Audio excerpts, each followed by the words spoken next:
FrenchForMe.net vous présente Affaires criminelles.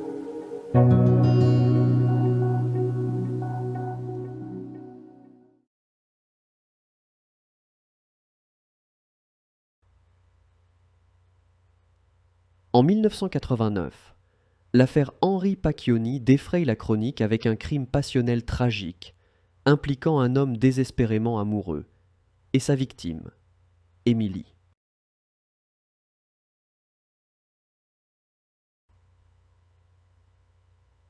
Le meurtrier, Henri Pacchioni, est motivé par une obsession maladive pour Émilie, une jeune femme qui ne partage pas ses sentiments.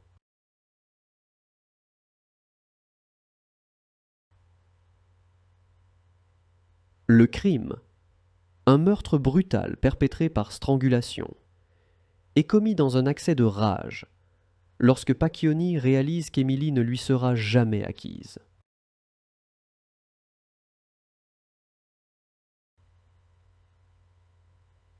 L'enquête de la police est complexe, car Pacchioni tente de dissimuler son crime en faisant passer la mort d'Émilie pour un accident.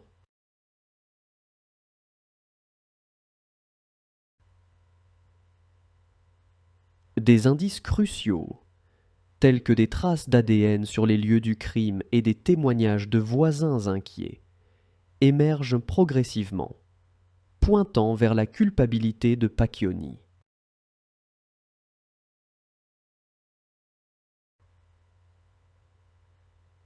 L'arrestation du meurtrier intervient après une enquête minutieuse, combinant des preuves matérielles et des témoignages clés.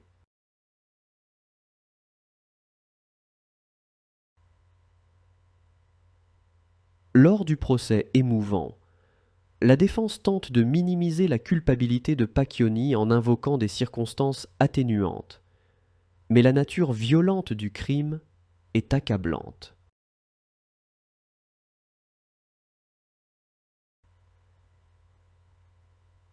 Condamné pour meurtre avec préméditation, Henri Pacchioni est condamné à la réclusion à perpétuité, sans possibilité de libération conditionnelle.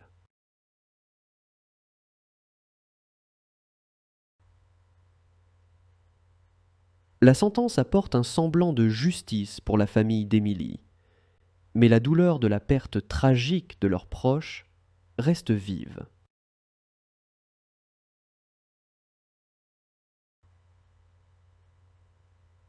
L'affaire Henri Pacchioni souligne les dangers de l'obsession amoureuse et met en évidence la nécessité d'une intervention précoce dans les situations de harcèlement et de comportements violents.